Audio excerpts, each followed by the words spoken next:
দিদি কাল তো রাখি, আমার কি গিফট দিবি? যখন দেব তখন দেখবি। আমি তো শুধু রাখি পরাবো, তাছাড়া গিফট আমি দেব কেন? তুই দিবি তো আমাকে। আমি আবার কোথা থেকে গিফট পাবো? আমি ছোট মানুষ না, বরং তুই আমার গিফট দিবি। ও, রাখিও পরাবো আমি, গিফটও দেব আমি? কেন, সবাই তো দেয়।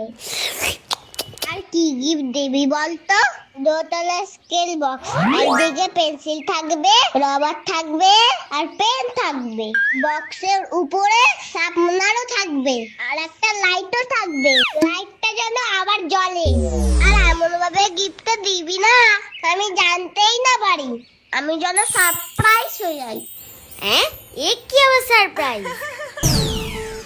শোন, এই রাখিটা বেঁধে দিয়েছি, খুলবি না, এতে অনেক শক্তি আছে। তাহলে কি আমি শক্তিমান হয়ে গেছি? হ্যাঁ, এবার তুই আমার গিফটটা দে তো। আচ্ছা দাঁড়া দাঁড়া, হাত পাত। এটা আবার কোনো গিফট হলো?